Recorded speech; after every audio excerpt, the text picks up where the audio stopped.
जय हिंद फ्रेंड्स। तो दोस्तों, आज से हम यूपीएससी 2011 से लेके 2024 तक के जो भी पीवाईक्यूज है, ठीक है, उसको एनालिसिस करेंगे। साथ ही साथ क्वेश्चन में जो हिडन हिंट्स रहती है, जो ट्रैप सेट किए हुए रहते हैं, उसको आइडेंटिफाई कैसे करना है, इसके बारे में भी हम डिस्कशन करने वाले हैं। ओके, तो let's start with question number 1। दोस्तों, ये जो पेपर है 2011 सेट नंबर ए, ठीक है। In the union budget 2011-12 a full exemption from the basic custom duty was extended to the bio based asphalt or bio asphalt. What is the importance of this material? Which of the statement given above are correct? Correct कौन सा, ये पूछा है हमें। तो पहले देखो, bio asphalt पढ़ने के बाद आपको क्या लगता है? कुछ तो इन्वायरमेंट फ्रेंडली होगा, ठीक है। स्टेटमेंट 4 को रीड करो। It is eco friendly to use bio asphalt for surfacing of the road. Statement अभी हमने क्या बोला था कि बायो asphalt क्या लग रहा है, कुछ तो इन्वायरमेंट फ्रेंडली है, मतलब चार तो हर हालत में सही है क्योंकि इको फ्रेंडली बोला है उन्होंने। ओके, अगर चार स्टेटमेंट चार सही है तो इसका मतलब ऑप्शन ए गया। ओके, स्टेटमेंट 3 को पढ़ते हैं। Bio asphalt can be made from organic waste material. Organic waste material eco friendly है, मतलब स्टेटमेंट 3 भी तो सही है। तो स्टेटमेंट 3 सही है तो सी गया। अभी बचे बी और डी। बी और डी में 1 3 4, 1 2 3 4, मतलब ए तो हर हालत में सही है।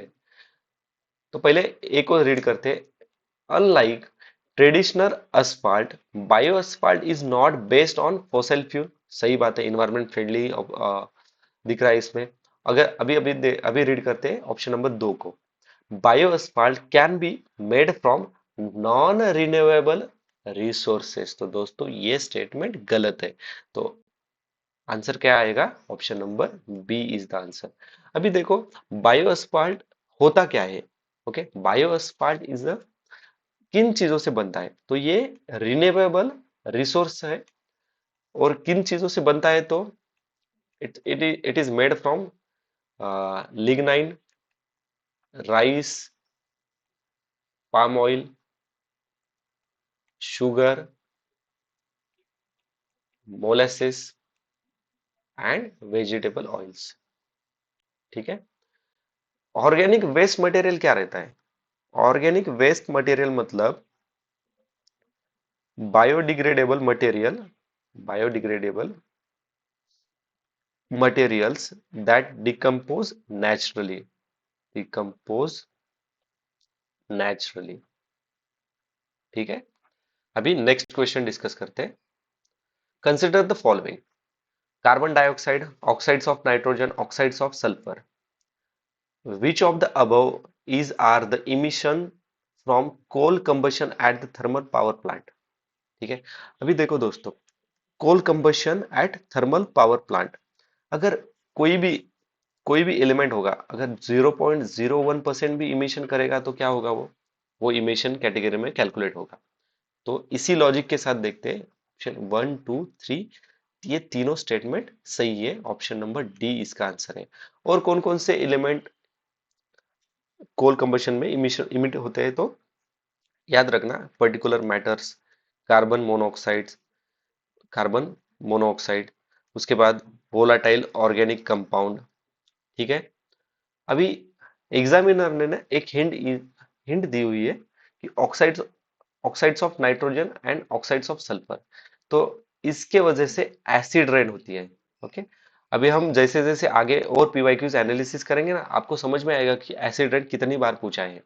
ओके, तो एसिड रेन मेड फ्रॉम, एसिडेंट क्यों होती है? Due to oxides of nitrogen and oxides of sulphur, ठीक है। अभी इसमें थोड़ा और वैल्यू एडिशन करते हैं कि कोल प्रोड्यूसिंग कंट्री सबसे ज्यादा कौन सी सबसे ज्यादा कोल प्रोड्यूसिंग कंट्री है, तो एक नंबर पे है चाइना, दो इंडिया, थर्ड पे है यूएसए। हम इलेक्ट्रिसिटी जनरेट करते हैं, ओके, इलेक्ट्रिसिटी जनरेट करते हैं, और coal is the cheapest source to generate electricity than any other sources, ठीक है। अगर आप विंड एनर्जी से इलेक्ट्रिसिटी प्रोड्यूस करोगे या फिर सोलार से प्रोड्यूस करोगे, न्यूक्लियर से प्रोड्यूस करोगे, तो ये बहुत ज्यादा कॉस्टली है एज कंपेयर टू कोल। ठीक है, तो coal is the cheapest source to generate electricity. Okay, तो इस स्टेटमेंट को याद रखना। नेक्स्ट क्वेश्चन के बारे में देखते हैं अभी। Satellites used for telecommunication relay are kept in geostationary orbit. Satellite is said to be in such an orbit when the orbit is geosynchronous, the orbit is circular, the orbit lies in the plane of the Earth equator, the orbit is at an altitude of 22,236 kilometre. Select the correct answer। ठीक है, अभी देखो, पहले तो हम समझ लेते कि जियो स्टैच्यूटरी ऑर्बिट यूज कहाँ पे होता है। तो geo stationary orbit use for earth monitoring, उसके बाद वेदर मॉनिटरिंग, स्टडी ओशनोग्राफी, फिर स्टडी मेट्रोलॉजिकल्स एंड कम्युनिकेशंस के लिए जियो स्टैच्यूटरी ऑर्बिट यूज होता है। ओके, जियो सिंक्रोनस क्या होता है? अभी देखो, ये अर्थ है और अर्थ के अराउंड, अर्थ के ऑर्बिट में ही जो रिवॉल्व होता है, जो घूमता है, उसे बोलते हैं जियोसेंट्रिक। ओके, जियो सिंक्रोनस। तो इसमें स्टेटमेंट 1, 2, 3 सही है, और जो लास्ट का जो स्टेटमेंट है ना, वो 22,000 नहीं है, 35,786 किलोमीटर है। ठीक है, तो दोस्तों एक एक चीज को ध्यान रखना, एग्जामिनर ना मोस्ट ऑफ द टाइम ना ये जो डेटा रहता है ना, इसमें ही ट्रैप सेट करता है। अभी हम जैसे जैसे और पीवाईक्यूज एनालिसिस करेंगे ना, तो आपको ये समझ में आएगा कि ये मैंने क्यों बोला अभी यहाँ पे। तो इसका आंसर है ऑप्शन नंबर ए। अभी next question. India has experienced persistent and high food inflation in the recent past. What would be the reason? ठीक है, लास्ट से पढ़ेंगे। करेक्ट स्टेटमेंट पूछा है हमें इन लोगों ने। The food supply chain has structural constraint as a consequence of increasing income. As a consequence of increasing income, the consumption patterns of the people have undergone a significant change. उन्होंने नहीं बोला कि rapidly change हो रहा है, significantly मतलब step by step slowly change हो रहा है। स्टेटमेंट पॉजिटिव है, बराबर स्टेटमेंट है। अगर दो स्टेटमेंट सही है, मतलब कौन कौन से गलत है? ऑप्शन सी तो गया। ठीक है, अभी स्टेटमेंट 1 देखो। Due to a gradual switch over to the cultivation of commercial crops, the area under the cultivation of food grain has steadily decreases in the last 5 year by about 30%। दोस्तों, तो ये steadily decreases एक trap word है। Okay, तो statement one गलत है। अगर one गलत है मतलब ये गया option number B is the answer. ठीक है, अभी इसमें याद क्या रखना है कि स्ट्रक्चरल कंस्ट्रेंट होता क्या है, और इन चीज स्ट्रक्चरल कंस्ट्रेंट में क्या क्या इंक्लूड होता है। तो इसमें इंक्लूड होता है कॉस्ट, टाइम और ट्रांसपोर्टेशन इश्यूज। ठीक है, ट्रांसपोर्टेशन इश्यूज। अभी नेक्स्ट क्वेश्चन डिस्कस करते हैं। At a present scientist can determine the arrangement or relative positions of genes or DNA sequences on a chromosome. How does this knowledge benefit us? Which of the statement given above are correct? It is possible to develop disease resistance animal breed. Possibly, possible बोला है। Okay, possibility show कर रहा है, positive statement लग रहा है। ठीक है, स्टेटमेंट 2 को पढ़ते हैं। It is possible to understand the causes of all human diseases. तो दोस्तों ऑल ह्यूमन डिसीजेस बोल रहा है, नहीं दोस्तों, दो गलत है। It is possible to know the pedigree of life stock, possibilities show कर रहा है, तो ये भी पॉजिटिव स्टेटमेंट है। 1 और 3 सही statement, option number C is the answer. ठीक है, अभी नेक्स्ट क्वेश्चन डिस्कस करेंगे। In the economy, the visit by foreign nationals to witness the 19th Commonwealth game in India amount to. अभी देखो, इसको समझने के लिए पहले अभी इन्होंने क्या बोला है कि इंडिया में कॉमनवेल्थ गेम चल रहे हैं, तो क्या होगा, फॉरेनर्स आएंगे, मतलब टूरिज्म बढ़ेगा। ये टूरिस्ट इंडिया में आएंगे तो क्या होगा, हमारे यहाँ के गुड्स परचेस करेंगे, सर्विस परचेस करेंगे, तो क्या होगा, एक्सपोर्ट होगा।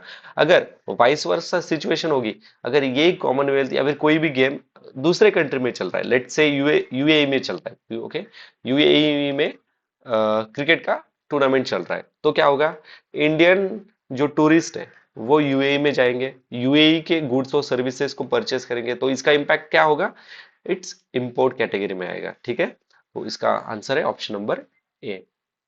Next question, microbial fuel cell are consider a source of sustainable energy Y.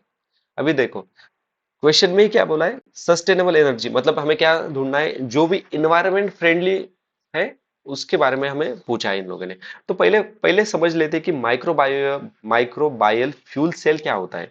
तो microbial fuel cell convert chemical energy to electric energy, okay, electrical energy. Statement 1, they use living organisms as catalyst to generate electricity from certain okay, certain substance।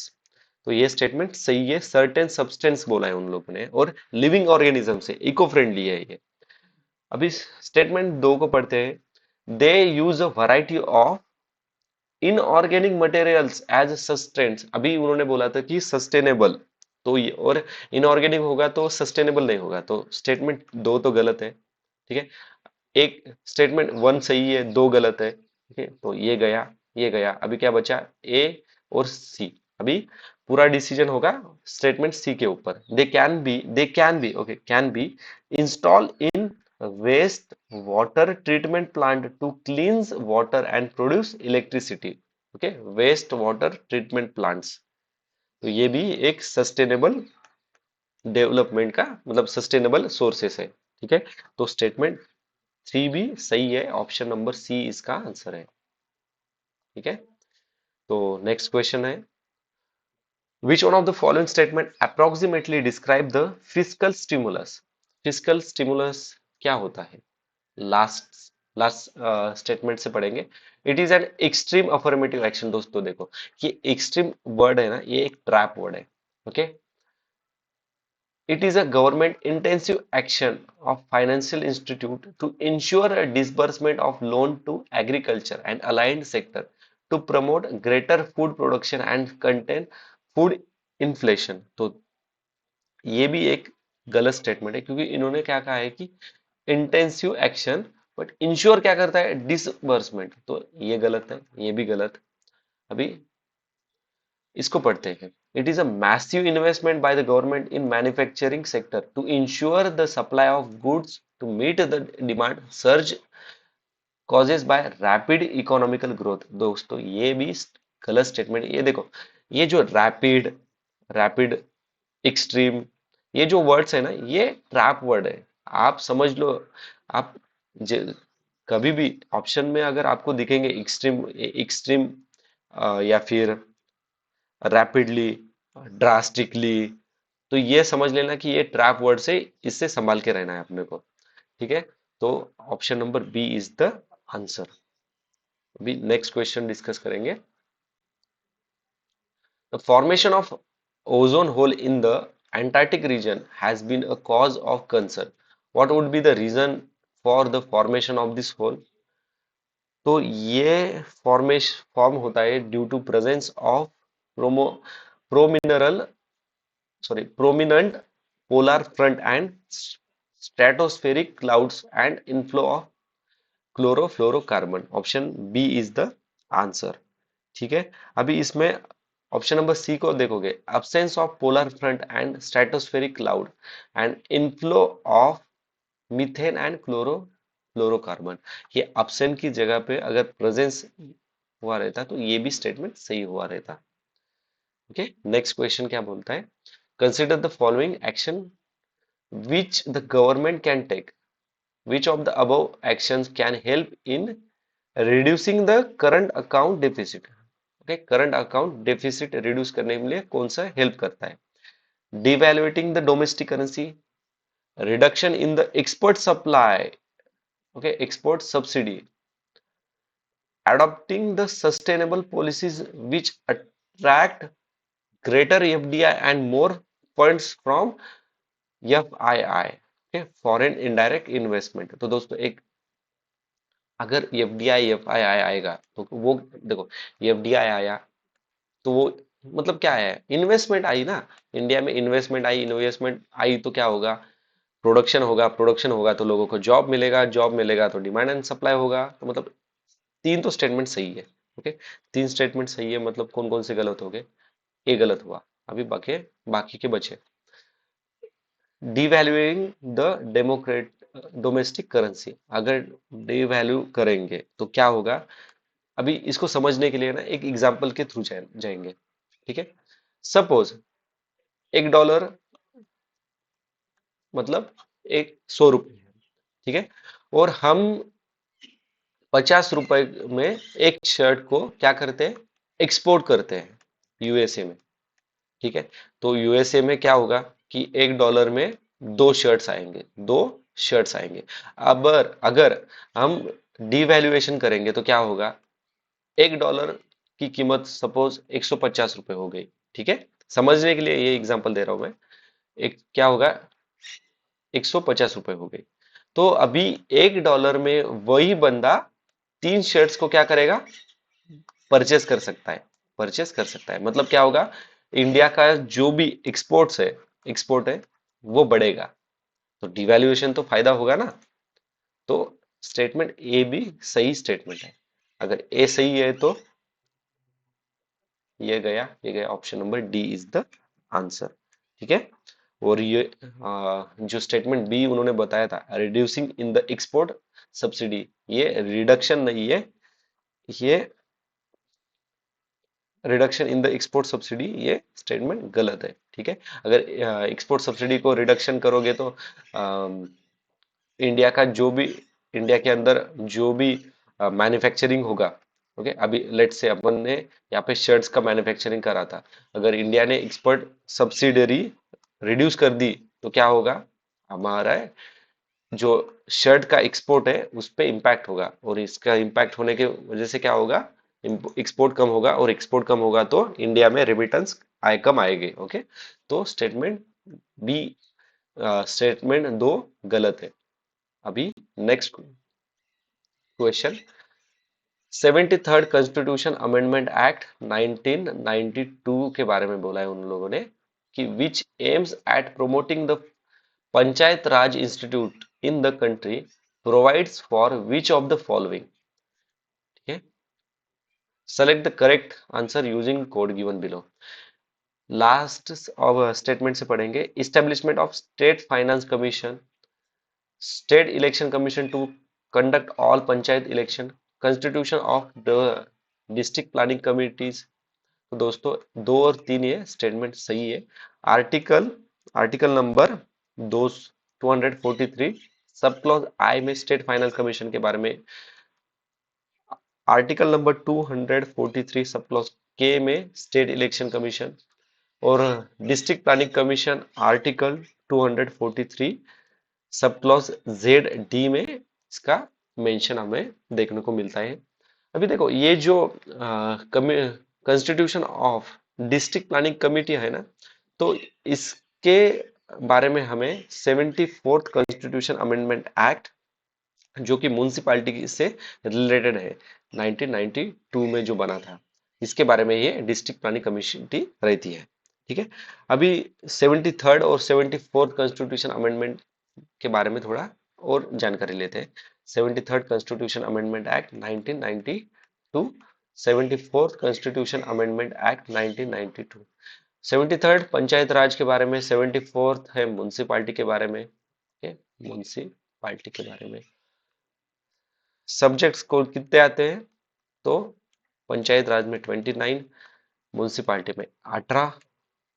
Schedule पूछा गया तो 11th schedule में 73rd और यहाँ पे schedule आता है, schedule number schedule number 12। ठीक है। अगर इन अगर पूछा गया रहता कि आर्टिकल 73 पंचायत राज के, इसमें आर्टिकल कौन कौन से आते हैं, तो 243 से लेकर 243 सब क्लॉज ओ, और 74th कॉन्स्टिट्यूशन अमेंडमेंट, और यानी कि म्यूनसिपालिटी, कौन कौन से आर्टिकल से, 243 सब क्लॉज पी से लेकर 243 सब क्लॉज जेड जी। जेड जी। अभी नेक्स्ट क्वेश्चन डिस्कस करेंगे। टू इंपॉर्टेंट रिवर्स, दो important rivers, one with its sources in Jharkhand and known by a different name in Odisha, and another with its source in Odisha, merge at a place only a short distance from the coast of Bay of Bengal। ये coast है, यहाँ से थोड़ी दूरी में ये merge होते हैं from the coast of Bay of Bengal before flowing into sea। okay, before flowing into the sea। this is an important site of wildlife biodiversity and protected areas। which one of the following could be this? which one of the following could be this? तो ये दो जो important river है, वो reverse है बैतरनी और ब्राह्मणी। ठीक है। और इसका आंसर है ऑप्शन नंबर ए, भीतरकनिका नेशनल पार्क। अभी भीतरकनिका नेशनल पार्क के बारे में थोड़ी इंफॉर्मेशन लेते हैं। भीतरकनिका नेशनल पार्क ये सेकंड लार्जेस्ट मैंग्रोव इकोसिस्टम है इंडिया में। उसके बाद ये ब्रीडिंग सेंटर है, किसका ब्रीडिंग सेंटर है, तो साल्ट वाटर क्रोकोडाइल का, क्रोकोडाइल का। साल्ट वाटर क्रोकोडाइल का अगर आईयूसीएन स्टेटस पूछा तो वो है इंडेंजर्ड। ठीक है, endangered.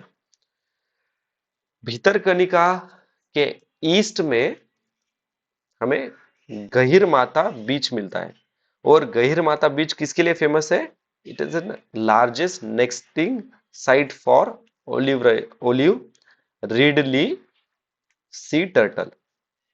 Okay, olive ridley sea turtle. अभी सिमलीपल क्या है, Simlipal tiger reserve is in Odisha, Odisha. Next question discuss करते हैं अभी। A rapid increase in the rate of inflation is sometimes attributed to the base effect। What is the base effect? Okay, base effect क्या है?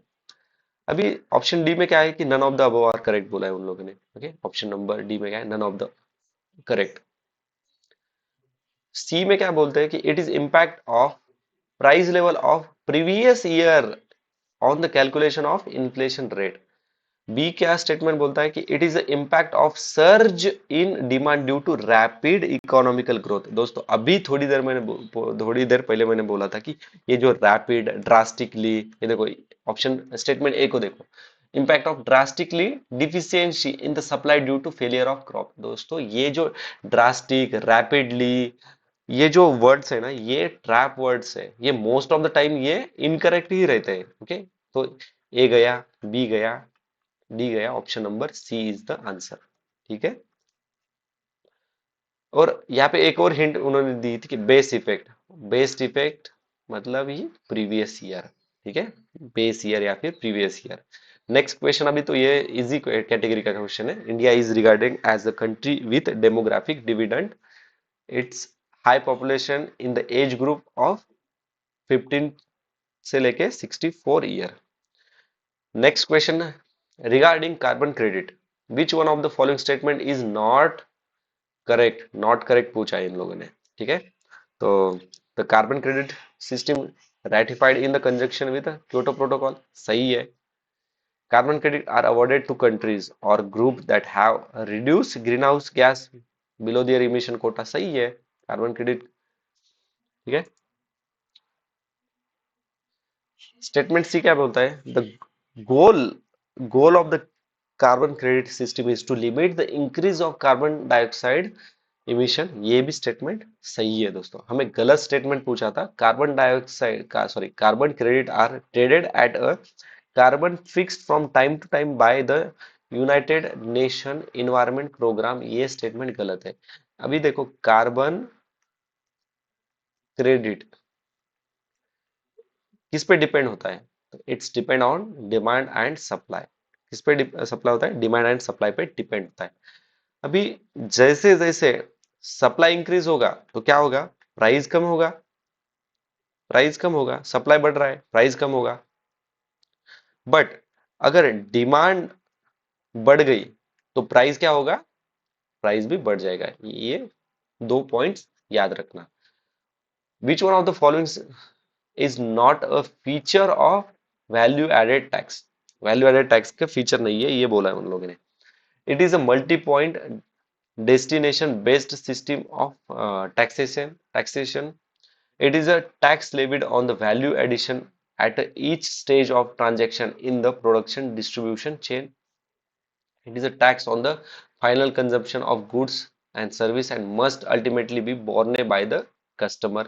तो दोस्तों ए बी सी ये statement true है। D ये स्टेटमेंट गलत है क्योंकि VAT is a state subject. State subject. VAT introduce कब हुआ था? तो अप्रैल 2005 में। 2005। ठीक है। नेक्स्ट, अभी स्ट्रेट फॉरवर्ड प्रश्न है ये। A closed economy is an economy in which neither export nor import take place. और आज का लास्ट का question, when the bark of tree is removed in a circular fashion all around the near its base, it's gradually dries up and dies because। अभी देखो ये क्या बोला है कि ये सपोज ये ट्री है, इसको यहाँ से सर्कुलर मैनर से क्या कर दिया? कट कर दिया। तो सर्कुलर मैनर से कट कर दिया तो ये जो रूट्स रहते हैं ना, इसको एनर्जी मिलेगी नहीं ना, क्योंकि इसको जो एनर्जी मिलती थी वो तो लीव्स से मिलती थी। अगर ये लीव्स, इसको लीव्स है ही नहीं तो एनर्जी कहाँ से आएगा? एनर्जी नहीं तो क्या होगा? Roots are starve of energy. तो option number B is the answer. Okay. Okay तो दोस्तों आई होप आपको ये इनिशिएटिव अच्छा लगा होगा। कुछ सजेशन या फिर कुछ डाउट्स हो गए तो प्लीज कमेंट बॉक्स में मेंशन कीजिए। Thanks for watching, see you in next video. जय हिंद।